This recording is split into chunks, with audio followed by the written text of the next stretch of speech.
start. So welcome to the fourth online meeting of the ICOM-SICA Special Interest Group dedicated to universal accessibility, the Inclusive Museum. As you know, since last December, this season has been taking a step-by-step approach to explore the challenges related to museum accessibility, thanks to the participation of great specialists. So far, we have covered various topics, from evaluation and planning to strategy and policy. And today, it's time to reflect on research these topics. Therefore, we are delighted to welcome Dr. Piper Hutson and Dr. James Hutson from Lindenwood University in St. Charles, St. Louis, Missouri, authors of the book Inclusive Smart Museums, Engaging Neurodiverse Audiences and Enhances Cultural Heritage, published at Palgrave, Macmillan in last year, so 2024. Well, to introduce our guests, Dr. Piper Hutson is a curator with over 16 years of experience in gallery across the United States. Her expertise lies in the 19th century British art education, and inclusivity in cultural heritage collections for neurodiverse populations. She has served as both a corporate art curator for Wells Fargo and as an instructor in higher education and at Lindenwood University. Her current research is dedicated to improving inclusivity in cultural heritage collections for neurodiverse populations. She has authored several works on inclusivity in the workplace and best practices for supporting neurodiversity in cultural heritage institutions, with her research underscoring the importance of creating accessible and welcoming spaces for all individuals to engage with cultural heritage collections, including the book Inclusive Smart Museums she will be presenting today. And Dr. James Hutson is an administrator, innovator, and researcher in higher education with a diverse range of subject matter expertise in research, emerging technology, inclusivity, and accessibility. He has held a variety of positions at Lindenwood University over the past 14 years, and currently he serves as lead XR disruptor and department head of art history and visual culture for the College of Arts and Humanities. So he actively researches the potential educational and social benefits of emerging technologies, such as immersive realities and gamification of education, and has used his expertise to explore new venues for making cultural heritage accessibility to all individuals. Now, as always with the special interest group, this session will be divided into two parts. First of all, the guests will be presenting their book and especially the crucial questions of scientific research in these topics. And after that, there will be a time for discussion and exchange of best practices. So without further ado, Dr. Piper Hutson and Dr. James Hutson, the floor is yours. And thank you so much again for accepting this invitation. Thank you so much for having us, and apologies again for the confusion on the time zones. It is wonderful to see the wonderful array we have from Milan to Austria. Very exciting, so thank you. We are independent researchers through Lindenwood University. I am located in the office area of our home, which is in St. Charles, Missouri, so the very smack middle of the United States, and James is located in his office at Lindenwood, which is just a few blocks away from where I'm currently sitting. And as you heard, we are researchers who have a habit of finding all sorts of fascinating topics, and James is the theoretical and application genius behind most of our work, and I'm very big in the curiosity and the ideas. So when we started investigating how we can embrace sensory processing and the burgeoning neurodiversity movement, it was multiple opportunities to overlap in our research. sensory considerations. Museums are dynamic environments, and we know they inspire curiosity and learning and connection. But for individuals who have sensory processing or cognitive patterning different from the social norms, it can be very overwhelming. And so we see that there are some wonderful ways that museums all across the world have considered new applications and ways to make cultural spaces more engaging and really enriching for lots of different types of brains. I first want to begin by discussing the term neurodiversity. I came across this term when it merged with the social concept, where instead of being viewed through the lens, which historically has been of accommodation or deficit, the neurodiversity and neurodivergent pathway, neurodivergent being one individual brain that diverts, adapts differently for its environments. We see that cognitive psychology helps us understand that these variations can actually be strengths and positive ways to value the different neurological processing if we look at it with that positive social framework. Neurodiversity is an umbrella term. We are all neurodiverse. Our brains are all different. And recognizing those who have different patterns of processing aside from the standard norm can be virtually any kind of strength if we understand the ways that our brains are processing the sensory and other stimuli from the environment. What this means is in museum experiences, we have to consider that museums are often high stimulated areas. We have cavernous interior spaces that echo. We have alternating lights, and these really shape how an individual interacts not only with the space, but the others that are occupying the space, and even the way they engage with the art and process that information. So that means understanding that lighting and sound and even texture that are being integrated in museum design all play a factor in enhancing cognitive enjoyment and engagement means that understanding these different neurological processing helps us design more inclusive and really more multimodal experiences.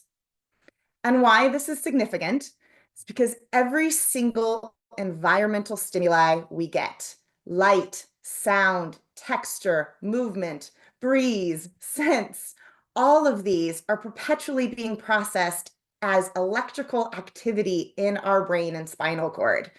That means it is fundamentally essential to understand that we are experiencing our surroundings in ways we aren't even cognizant of. And therefore, our attention and engagement really depend on that stress and relaxation. At the center of the system is our autonomic nervous system. It has two key branches, the sympathetic and the parasympathetic nervous system. The sympathetic nervous system is what is referred to as the fight or flight response, and it creates heightened alertness and preparedness in the body.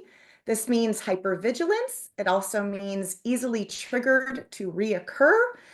So we have a nervous system that is easily activated and more likely to be repeatedly activated versus our parasympathetic nervous system. And that's when our body is in a state of rest and recovery. Not surprisingly, it's during that time that our brain is determining how we can regulate our emotions and psychological balancing of that stimuli. So what we see, what we hear, what we touch is not only being processed in a mental way, but it is also being cycled through our memories and through our body to figure out our emotional state as a response. Research has shown that rhythmic sounds, sounds of nature, certain colors, they have an impact on our relaxation. Harsh lighting, unpredictable noise, the quick transitions between a high or low sensory state are likely to activate that fear response.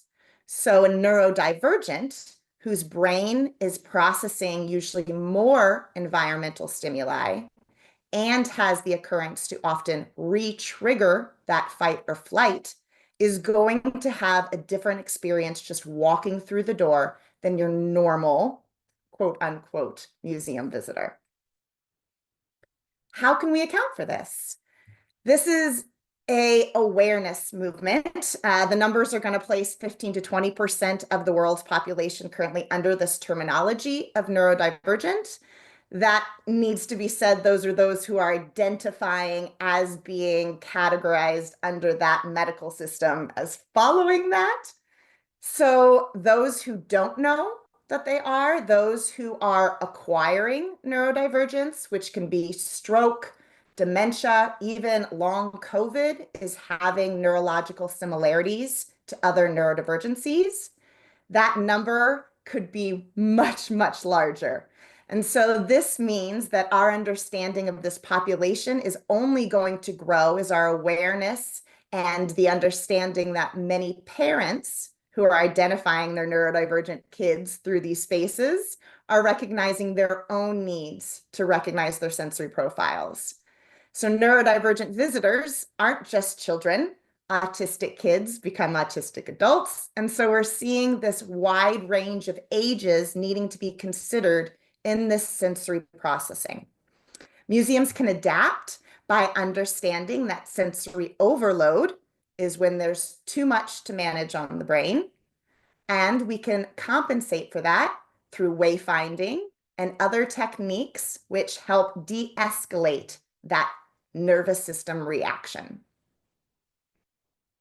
Sensory friendly or sensory conscious is another way that I've heard it.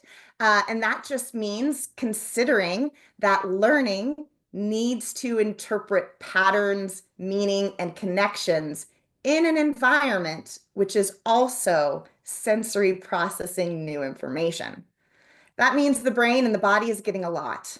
So for those who are not in the sympathetic nervous state to enjoy such an experience, it might trigger an overabundance or fear state that leads to lots of terms I've heard in the negative of meltdown, overload, and lots of medicalized terminology for sensory overload.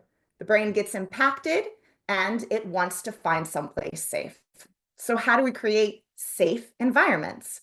Well, reducing that sensory overload, we give places of rescue, of release, of nooks and corners where we can calm ourselves and remind ourselves we're safe. We create an opportunity of tools, of tactile, things you can play with, things you can redirect that anxious energy, environments where you can have a vestibular, where you can rock, or a proprioception, where you're getting information through moving or flapping or turning around. Knowing these are needed and having these tools available creates an environment where everyone can realize multisensory experiences enhance our memory. It creates more neuroplasticity between brain regions. And for neurodivergent visitors, it creates an idea of retention of independence and an understanding of engagement they might not get anywhere else.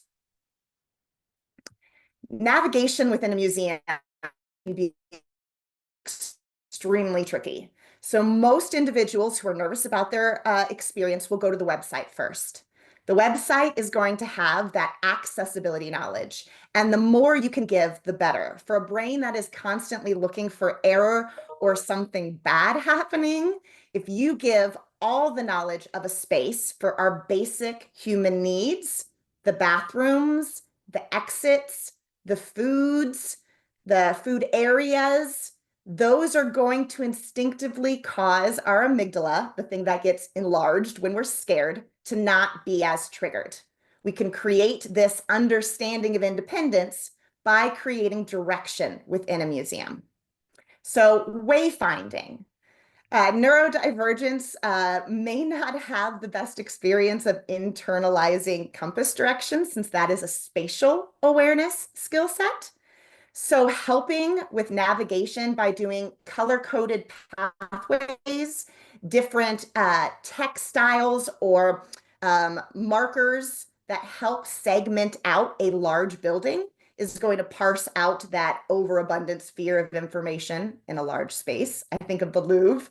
First time I went to the Louvre, I cried my eyes out. I thought it was because I was so overwhelmed at all the beauty. And I realized it was my brain being so scared I wasn't going to be able to see everything that it was just terrified of the experience.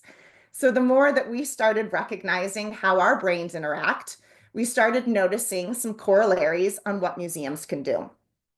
Tailoring exhibit design, having opportunities for an individual to leave, to divert, to find their own path creates a sense of independence. And addressing the environment to know how someone might feel creates this connection of safety and security. And that can be done through breathing processes or just recognizing the body in the space through mindfulness. Some great case studies. So there are, ooh, let's go back there. Cut, click out. So there are some great case studies all around the world that are doing these important things. And I started recognizing in the UK, with their socialized understanding of neurodiversity, sensory conscious was pretty status quo. So sensory kits, a kit that would have headphones, a fidget, something to play with, a guide would be very common. The next step up is you'd see a sensory map, like you can see here at the Museum of London. Letting an individual recognize the space creates neuroplasticity prior to even going to the site. You can walk through it in your mind. And that's how James and I really paired up through his 3D work and his mapping of institutions, knowing that the more information you give a brain prior to it being in that environment will create that neuroplasticity of safety, awareness, and preparedness. Maps are great on so many levels. And even tactile maps. Low vision institutions have created a 3D printable or a raised tactile map. For those who have spatial awareness and not the best internal compass, that tactile movement, kinesthetic hands over that is just an additional layer of learning that these types of wonderful sensory tools can add to an experience. The most common that we've seen is the scheduled or secluded kind of sensory hours. I do want to say that it is wonderful when there are opportunities to be integrated into the experience instead of being segmented from the overall institution. So having nooks or hideaways already in the environment versus restrictive hours where you have to be tolerated when segmented are really the best ways to truly integrate sensory considerations. And to do that, there are a couple different opportunities we've seen. AI integration, if you want to know anything with AI, we can ask those questions to James because he has a PhD in it. I was reluctant to start the AI train because my brain thinks most things are scary, so let alone something that knows all the information. But we see that there are museums that are taking on charge of understanding that AI can be helpful. And so the Museum of Tomorrow is a great illustration of that. They introduced an AI chatbot that personalizes the visitor recommendations. So for the Louvre, I would love to have prior made a checklist that I had before going instead of standing there in the cacophonous walkway going, how do I see all this in 2 days? And so that is just one opportunity that visitors have the personalized individual checklist that they can even go back to after they've experienced it. Cooper Hewitt recommendations based off of the profiles of what visitors have come and seen. So kind of taking that whole data. AI recognition is something we're seeing really kind of expand of museums using AI not only to connect with individuals prior to coming, but when they're there having an altered experience through wayfinding, through AR, and wayfinding itself. We see some amazing haptic and biofeedback tools to help people navigate a space other than a piece of paper that helps them walk through in a very 2D aspect. Neuroarts is where my research really is concentrated on. It's the component that understands that art physiologically changes us. Our bodies respond in multiple different capacities. And neuroaesthetics is taking that concept and actually applying it in the field. So there was a London study where they had biometric headsets to monitor the experience of individuals and discovered, not surprisingly, more neural activity occurs in person than it does in the digital space. So even the things that we think we know, museums are playing with to really integrate science into those understandings. And applying NeuroArts principles has multiple levels other than just being incredibly engaging and multimodal. We see that mental and emotional well-being. Museums are trying to take on the charge of the heavy weight of loneliness, isolation, post-global pandemic, trauma, and kind of create these third spaces. To do that, they really need to understand the sensory components that impact our mental and well-being. The introduction of yoga, mindful breathing. I've seen some soundscapes where they do a room that reverberates with noise that's supposed to attune a calming frequency. These are all applications that museums are trying to up their engagement strategies by taking that art environment and creating science and human connection within that space to amplify multiple ways of connecting and feeling and being and even self-awareness. So neuroarts helps mental well-being. We know that most people understand they go into a museum, they feel better, but we're now learning how much it impacts their learning, their neuroplasticity, and really their cognitive rehabilitation. Learning environments are becoming harder to find, especially without a financial fee. So having environments that create the opportunity to innovate, to expand, and to connect to the human body on a greater level than what we see in social media is really necessary to keep up our mental and really just our human well-being. My favorite is the use of biometrics. Being someone that likes to have actual data to justify our experiences, I think that's very common for other neurodivergents who question their own way of thinking, their own experience, their own emotions. Having that opportunity to connect with science is very validating. So AI and biometric technologies are really revolutionizing the way museums engage with visitors. I mentioned an example of personalized experiences. So you can make that checklist prior. You can put in your favorites. I like Impressionism and I like cats.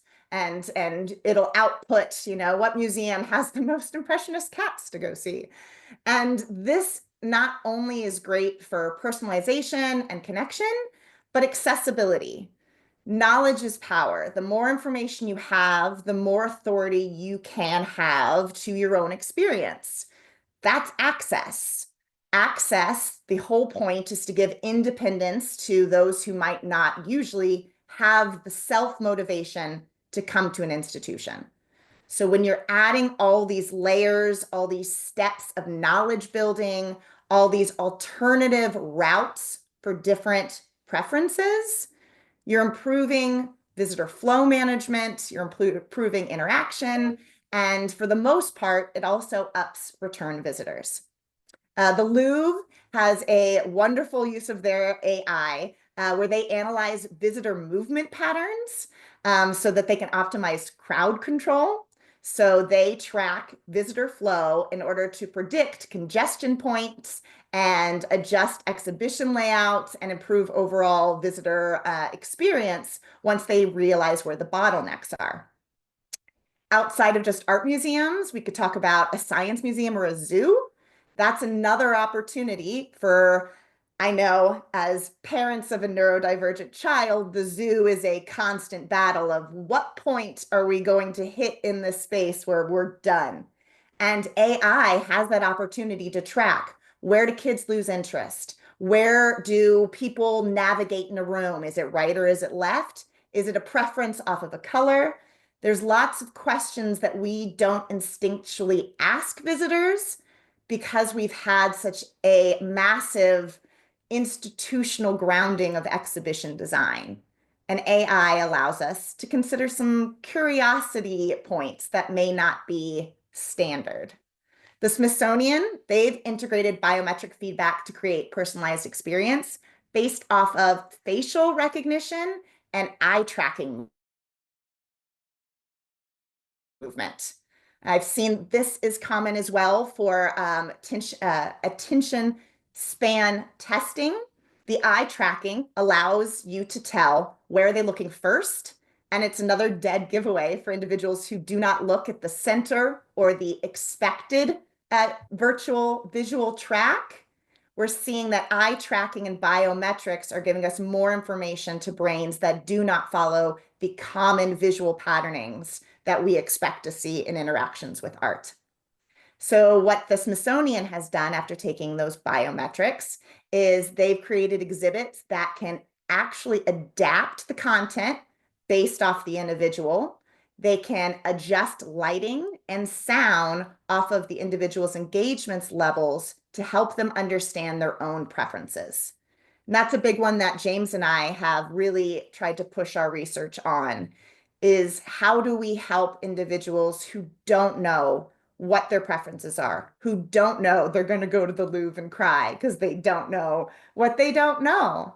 And so our mission is really to take this AI and these biometrics that are substantiating the importance that we know art museums and interactions with art do, and giving actual cognitive science to justify how necessary these are for just thriving and then for education and for enjoyment.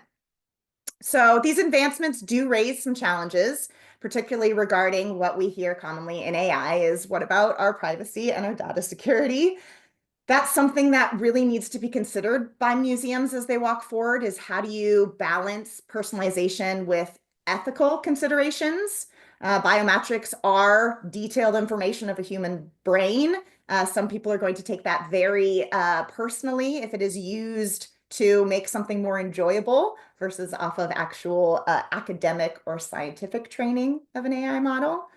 And so, let's go back one more.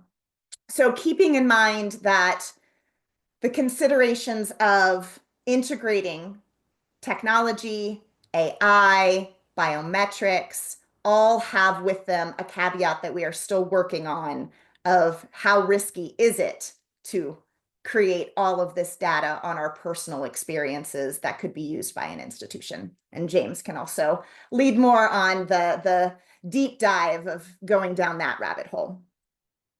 I did want to include, recently I was asked to speak for the St. Louis Docents Council, and something I had not considered prior was the expectation many docents have on what substantiates a proper tour. Docents in America are often very trained off of a script. Institutionally, they are given these are the key pieces that everyone will want to see. These are the routes you take. And a conceptualization of the right tour is one where people listen to everything, they hear it all, and they see it all. Doesn't work for neurodivergence. So we have to perhaps consider, when accessibility in museums is discussed not only as exhibition design and programming, the expectations and adjusting what is true engagement as different generations start to enjoy museums needs to be considered. Some visitors are going to want much shorter structured tour with very clear expectations of what you're going to see. Others are going to have their own internal curiosities that will drive their interest and might not fit with a standard docent tour. The length of engagement, a tour is usually like an hour, might not suit someone who is too excited to see something not on the tour. So we spoke a lot about, instead of wondering, did this tour go well? Questioning, did this tour have a moment of connection? Did a visitor respond to a single artwork? Did they ask a question that was deeply motivated or curious? Did they feel comfortable enough to get excited or to act in a way that might be considered self-soothing or overabundant because you created a connection of an artist moment artwork that really held on to their energy level?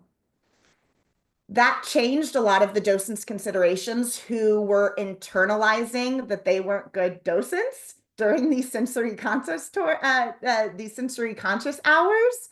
And so we discussed how knowing that neurodivergency is a vast spectrum of the human brain and all it can experience, and that neurodivergents are going to have intense emotions that could show up in a unsocialized way of excitement, shouting, arms throwing, and these in themselves are reactions of connection in a different way.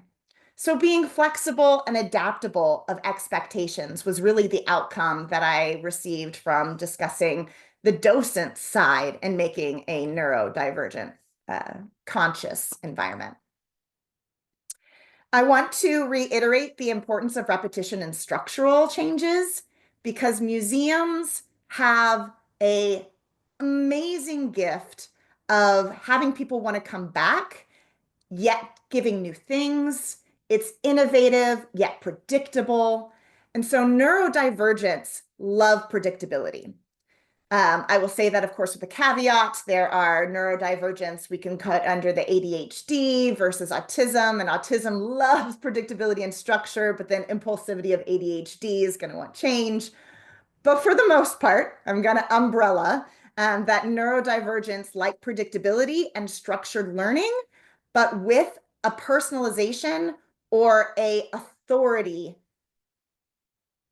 involved with their own needs. And what I mean by that is new experiences are great and they create temporary brain pathways, but the more you can have the same occurrence in an environment, the more that knowledge will build and steeple for retention. So if an individual goes to the website, picks out an exhibit, goes to the museum, sees the exhibit, goes home, looks at the app, and remembers the things on the exhibit, you have a much more likely permanent neuroplasticity of that experience than if a visitor just walked in off the street, went into your museum, and left. So new experiences create great brain pathways, but stronger and lasting on the repetition. If you can create a feeling of structured independence and safety in an exhibit, that emotion is tied to that memory. So you can steeple on that emotional tie through repetition and structural changes in the brain. Learning, gradual exposure to sensory stimuli. In cognitive therapy, there is that idea that increased tolerance over time with slow integration. Museums do allow light transitions, smell transitions in a way that other institutions don't. They're meant to be fun. They're meant to be enjoyable. They're not meant to overwhelm. A lot of entertainment venues like amphitheaters and stadiums, they're not for learning and they're overabundant stimuli. Museums have a quiet, almost church-like atmosphere that is very calming if you can have first predictability with gradual change and gradual sensory stimuli exposure. So offering, we know consistent exhibit layouts is common in long established institutions. So that already is one step there. And then adding those additional supports, sensory maps, sensory kits, AI integration, a sensory room is even the full expansion that I've seen, a reclusive side area. And what's great is having these reflection areas is they destigmatize the need to feel ashamed of having an activated nervous system. For those individuals who feel fight or flight so easily, they would have to leave the institution, and usually having to do so at the effect of not having the ability to stay grounded often comes with a shame mentality. If you create spaces within your museum which will reduce the stigma and bias of neurotype deficiencies, even the sensory kits. You have a sensory kit, you're already acknowledging that you care about the sensory experience about your visitors. So these, as integrated destigmatizing of the spaces, are going to create regulation areas that they don't need to feel shamed and leaving the institution for if they're not able to stay grounded and regulated.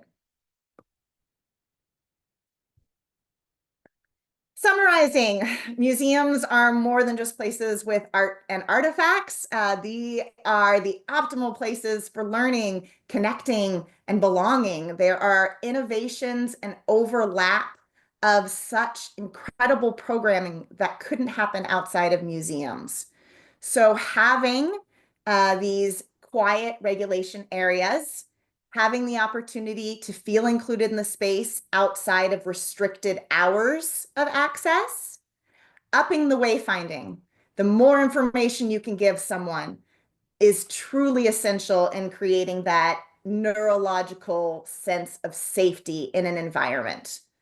And once you have that regulation connection of that individual, you can add so many steepled layers, from that AI map to biometrics to immersive experiences to AR to XR. But it really starts with recognizing that that sensory processing has to be considered in these spaces and environment to first create that level of openness. If a brain is triggered, it won't process new information. So if you can help a neurodivergent, and really anyone who might be feeling sick, a little tired, with a toddler, these are all cognitive frustrations that limit our ability to absorb information. So being recognizing of that is how to make the best spaces that embrace all different brain types. So from that, I'm going to kick it over to James Hutson for the continue of our references, since he is the writer of the two. Yes, before we open it up for a discussion, I just wanted to bring up two different points and what we're seeing happening right now in the U.S. It's very timely because we're seeing there's an attack on DEI and the notion of inclusivity, and putting funds towards inclusivity efforts is very challenging. And so the first kind of point, though, since we spoke quite a bit about the various technological interventions that are possible, is technology for technology's sake does not solve problems. And so that we see this quite a bit, even with companies that we consult with, is they'll come and say, put AI, do AI for us, right? So you need to understand the pain point, the reason why you're doing something, because I've seen institutions spend millions of dollars putting touchscreens up right before COVID, right, which they just needed to spend money on technology. They were not effective. They did not really increase engagement, and because everyone still just looks at their phones, right? So so being careful about what technology is adopted and what problem you're trying to solve. So we'll discuss that. But in order to kind of, if you will, sell this idea to individuals that might not understand the significance of the impact of neurodiversity efforts and cultural heritage, I like the age-old kind of expression, what's good for the goose is good for the gander, that being every recommendation that Piper went over is actually good for neurotypicals as well, and helps with marketing, visitation, and overall revenue for institutions, right? So because everyone, and remember that most individuals that are adults that are neurodivergent don't know it, right? Because those diagnostic criteria were not there when they were children, and that's the most common time in which you are able to be diagnosed. So, so a lot of people naturally do things or expect things that they don't really realize that's the reason why. So, for instance, anytime we go anywhere, right, it doesn't matter if it's you're meeting a friend at a new cafe or you're traveling to a new country and you're visiting a museum, the first thing you're going to do is go on Google Maps or go to the website, etc. You want to see where it's at, you want to see what's there, etc. And this is everyone. This is not just those that are neurodivergent. So there's a sliding scale, and institutions have different resources, but every institution can start with the simple, number one, the map of the layout for the museum. Step one, everyone can do that for free. Step two is walk through the space and then add those sensory elements, right? So where are the bathrooms? Where's the cafe? Where, once again, is it really brightly lit? Where is it dim? That doesn't cost anything, right? So you can add that to an infographic on top of your map on your website. You can also easily create an app, right? So for your museum. Now, we found that Gen Z and Gen Alpha don't like downloading new apps. So they prefer to go directly to the website because they don't want to have to update those apps repeatedly. It annoys them. So, so your website is perfectly fine as long as you have that resource easily accessible from the main page. The second thing, of course, is moving through the space, right? So that being everyone wants to see how to get to a location, where am I going to park? How am I going to get in the entrance? Once I'm in the entrance, where's the cafe, right? So for instance, the Louvre is a great example. Once you get off, the metro stop and go in, you need to know that all the cafes are right there off to the right, and that you need to go eat something, before spending the next 4 hours, right, and getting overwhelmed and peckish. So, and then knowing where the bathrooms are, the break areas, everyone needs to know that. It's not just neurodivergence. So having a digital twin is also free, and you can put up on your website, and you can just click on it of, where is the metro stop? Where is the parking garage? Where, once again, is the entrance, right? So just have one of your folks go out. Every Apple product past version 10 has LiDAR built in. And so take an iPad or an iPhone, you download a free app. There are at least a dozen that I'm aware of that are free. So just go 3D scanning app, and you'll find it on the App Store, right? Go out and just turn around 360 degrees. It's going to make, a model for you. Download that and link it to your website. So then you can actually go to the website, see how do I get in? And then the next step is, of course, if you want to do a full institutional map. You don't have to do all of that. You don't have to go through the entire museum, but specific points, right? Entrance, egress, how do I get there? What do I need to know when I'm there, etc. And you can move up from there. I guess one of the things we also wanted to point out, since AI is the buzzword, is that institutions have been using AI for the last 30 years, right? So this is not new. We just lifted the hood, and now people can tinker with it. The level of integration really is up to the institution. So you can very easily make a custom tour guide, right? If you want, like Piper's talking about, in 20 minutes with limited knowledge, you can make a custom GPT. Anyone here, whether you are a programmer or not, can do that really easily. You make your own docent, make your own tour guide, etc. And then that's easy for them to pull up directly from the website. And then they just ask them questions. It can be in text for those that are hearing impaired. It can be voice. You can change languages. It has at least 50 languages that are really good at the moment. Anyway, so that's free, right? So a lot of this stuff. And just remember that from 12-year-olds to 92-year-olds, everyone has a smartphone, right? And so that, especially for Gen Z, is their window to the world. And so we find after the pandemic, billions was put into XR research. So, virtual reality headsets, et cetera. But we don't see them taking off with it with Gen Z and the younger population, right? So why not, right? Because they don't want to invest in new hardware, and they don't want to go outside of their routine. Everything they need is in that device.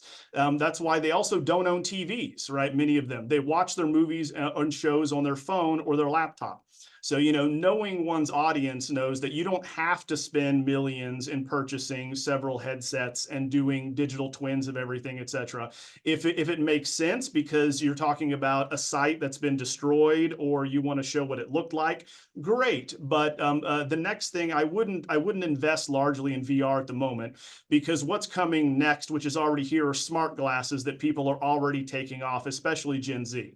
Right. So more and more they'll have the Meta Ray-Ban are the most popular. They're only $300 and they connect directly with your phone. So it's an extension of your phone. So that's going to be the next cheap thing that is not expensive hardware that lets them use a device they already have. And then you're going to have AR overlay. So then you can just have something on the website that can overlay whatever you want with the device they already have. So that overhead cost for that hardware, you are not pocketing, right? You're not paying out for that. Anyway, but so I just wanted to point those things out, that the best kind of marketing as well as social media. So for instance, knowing what something is going to be like when you're there, and then experiencing it, you want to keep your audience engaged, right? So that's why through your social media pages, Instagram especially. If you got TikTok, that's great, but at least Instagram, you have a site, and so you want to encourage people are going to go to the website, look at social media, see what they need to see there, but gamify the experience, right? So give them points if they see X number of things, right, which they can then redeem for a coffee or a cafe or whatever tangible things are easy at the institution. But the point is that you want to keep your audience taking pictures while they're there, which also feeds back. So you want audience generated content. That's kind of the best kind because it's seen as the most authentic. That being, you're not telling someone how great it is to visit your institution, right? Your visitors are people like you, and then you want them to continue posting after, right? And so that's where that gamified experience comes in, right? Reward them with specific types of points or benefits or whatever to kind of hook them back in, and then they can share that, right, with their friends, etc. But that's kind of another way to think about all this you can do for free, right? So, and it does not take a lot of expertise. Anyway, so I will stop because we kind of ran over a bit there, and kind of open it up if people have questions.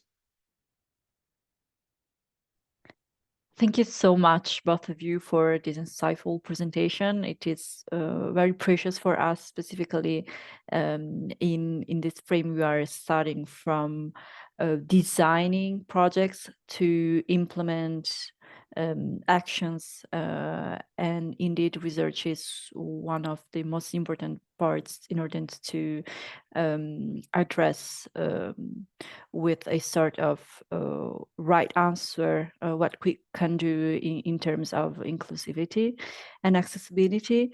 Well, I do have a question, but maybe some colleagues would like to intervene first.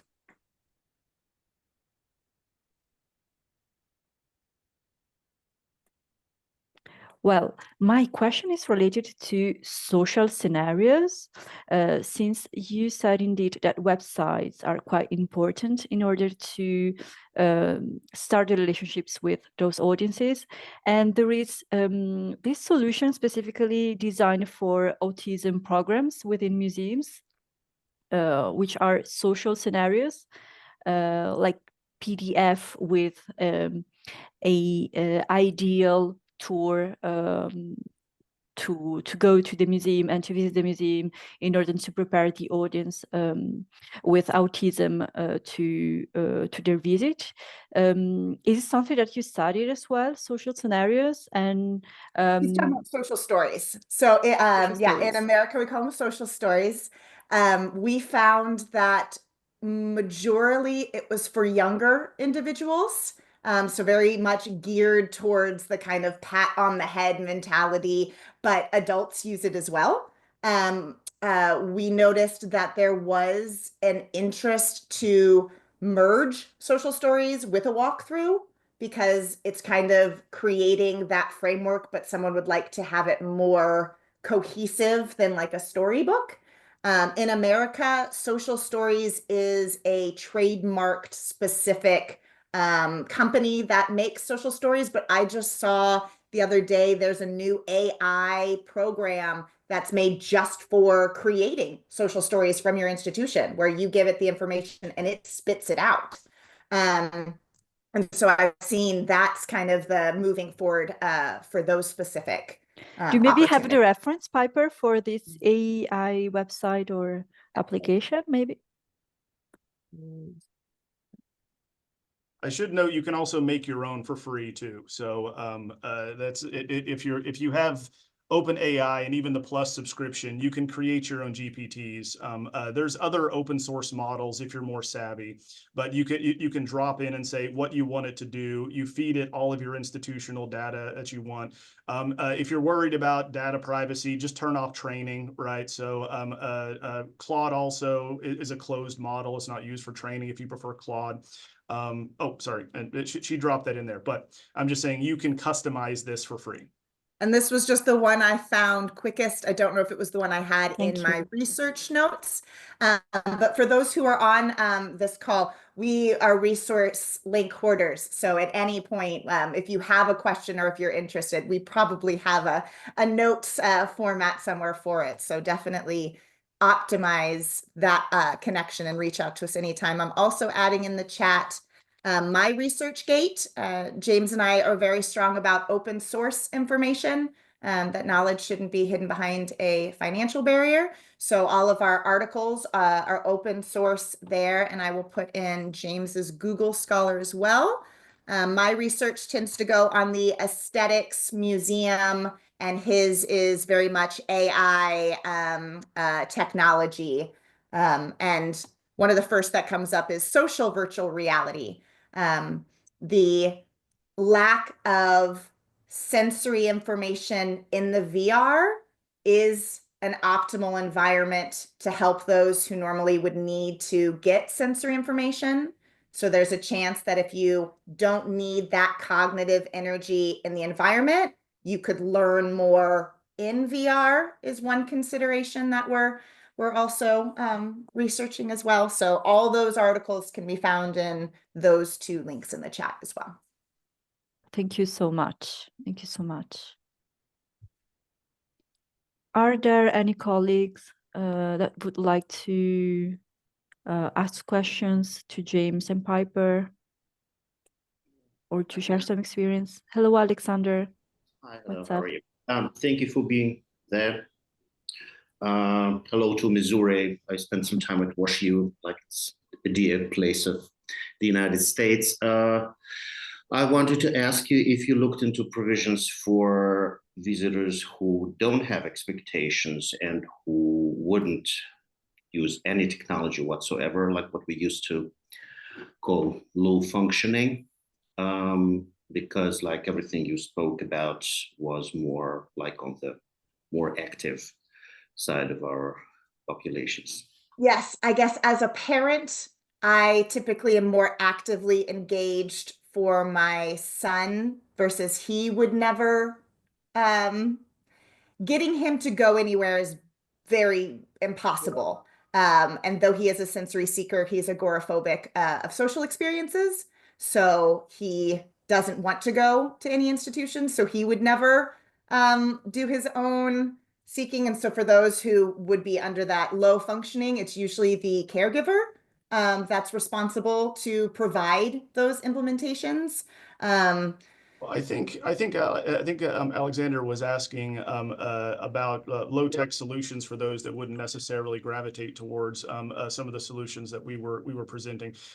We do know that regardless of the population, their socioeconomic background, over 90% own smartphones. So even one's great-grandmother has a smartphone, but they use it for different reasons. So to your point, yes, you would have physical kind of interventions. So that being your overall sensory map, at the outset. that to get a layout of everything. Physical wayfinding, right? Some institutions actually have lines on the floor, right, that are color coded and or show you, like the Louvre, for instance. Why do people go to the Louvre? Because they all want to get their selfie with the Mona Lisa, right? So like the Louvre has a series of wayfinding. It's like Mona Lisa this way, Mona Lisa this way, etc. So there are existing rather low-tech solutions that can integrate that, including 3D printed maps, right? So you can feel that too, all being physical, devoid of any technology.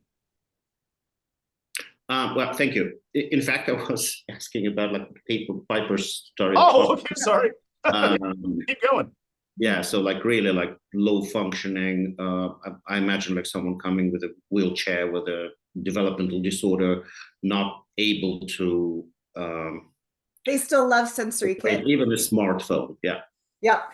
Generally, physical, actually, in the environment, as James would mention. So, one of the things that I'm trying to push is the libraries in the United States occasionally have 3D printers, and for individuals who can't focus on a sculpture but could actually hold and connect and interact that way, a 3D printed maquette of a bust is something that an individual who cannot truly interact with the art, but you can give it to them, and in their own environment, they can hold on to it. That would be one of the lower requirements for no technology. It's a literal small sculptural statue that allows for a kinetic experience of moving and touching it.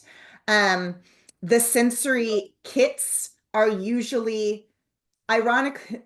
Usually the sensory kits are given to those individuals because front desk people recognize through visual bias assumption that they need it.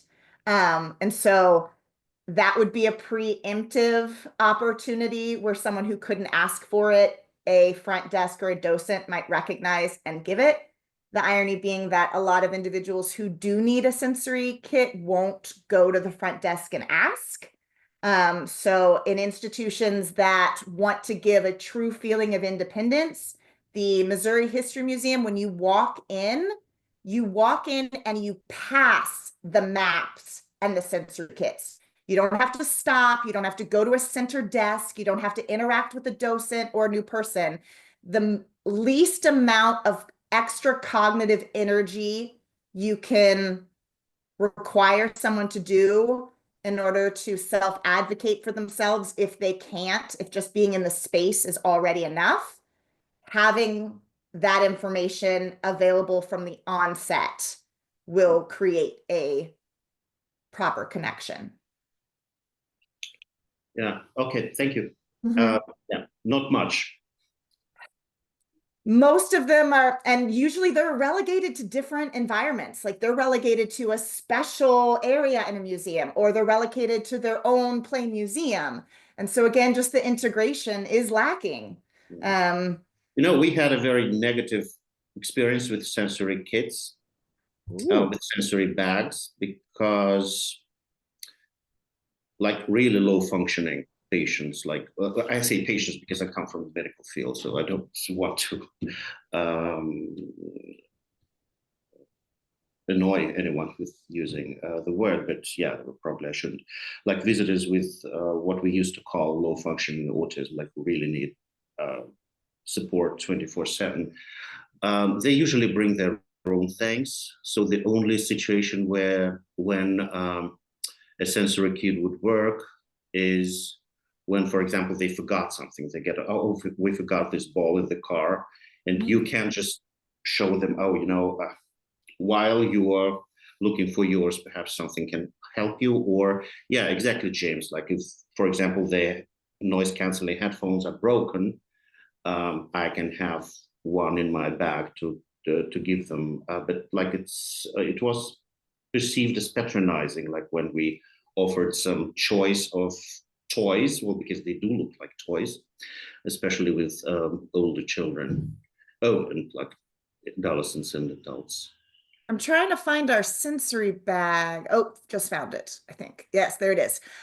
So one of the very good point is a lot of sensory kits are they're geared towards plastic, bright colored kids' toys, and that's not what everybody needs. And so one of the articles that we wrote was considering kids go into adults. Those are different materials that can withstand. A lot of neurodivergent adults are having that problem where they're accepting their need to fidget or stim, but tools are not made for the dexterity, the endurance, the magnetic pull that an adult would need. So I don't want to convert to an Adobe. I just want this document, please. Yeah, well, but I don't want to start this discussion because it's a longer one.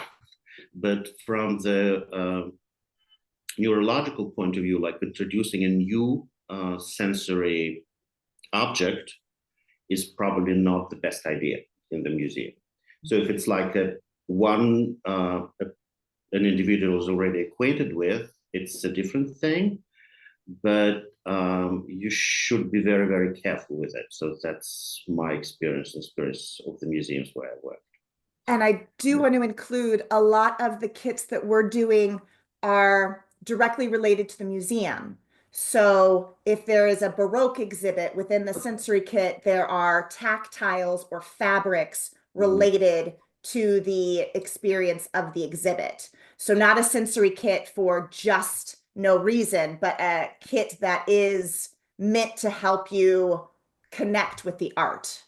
So you like use the word sensory not for coping with or like managing situations where there's a sensory overload, for example, but rather a multimodal way of like gallery teaching, for example. I would say yes. Yeah.